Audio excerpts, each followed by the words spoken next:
आज के इस वीडियो में मैं आपको एक्सप्लेन करूंगा सब्जेक्ट वर्ब एग्रीमेंट।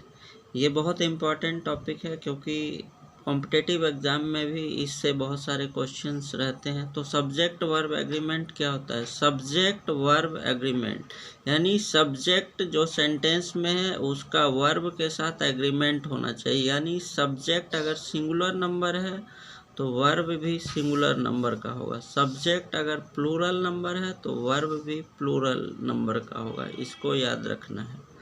तो सबसे पहले सब्जेक्ट को आइडेंटिफाई करना है उस सेंटेंस में और वर्ब को भी, और दोनों को मैच करेंगे। सब्जेक्ट सिंगुलर है तो वर्ब भी सिंगुलर लगाएंगे।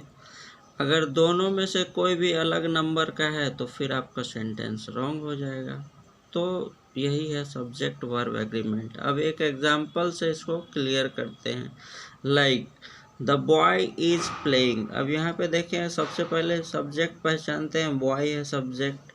बॉय के साथ अब सिंगुलर सब्जेक्ट है तो सिंगुलर वर्ब आना चाहिए। तो इज यहाँ पे सिंगुलर वर्ब लिया गया है, इसीलिए इज हेल्पिंग वर्ब है तो सिंगुलर वर्ब।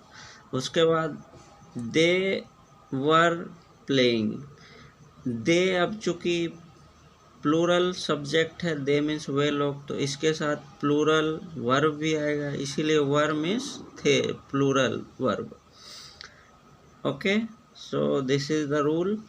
अब कुछ इसमें रूल है। टू सब्जेक्ट, अगर दो सब्जेक्ट अगर एंड से ज्वाइन होगा तो उस केस में वर्ब प्लूरल आता है। जैसे कि Meera and Royna were absent yesterday. अब देखिए मीरा एंड, मीरा और रोयना एंड से जुड़ा है दोनों सब्जेक्ट, तो इसके साथ प्लूरल वर्ब आएगा। ठीक है।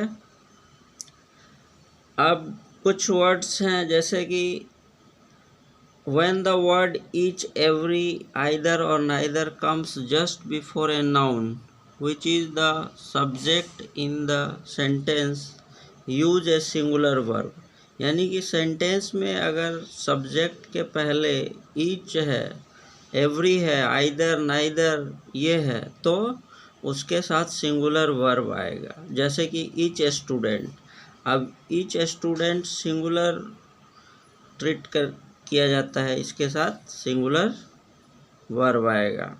Every Indian is, every Indian singular है तो सिंगुलर वर्ब इज आएगा। उसके बाद if the word each, either, neither, another, anyone, anybody, someone, somebody, everyone, everybody, one, no one, nobody, everything, anything, something or nothing comes in the place of the subject, use a singular verb। तो ये सारे जो अगर words होंगे तो singular verb का use करेंगे। Right, जैसे कि everybody is happy with this decision. अब यहाँ देखिए एवरीबडी है तो इसके साथ सिंगुलर वर्ब आएगा। Everything has been arranged for the party.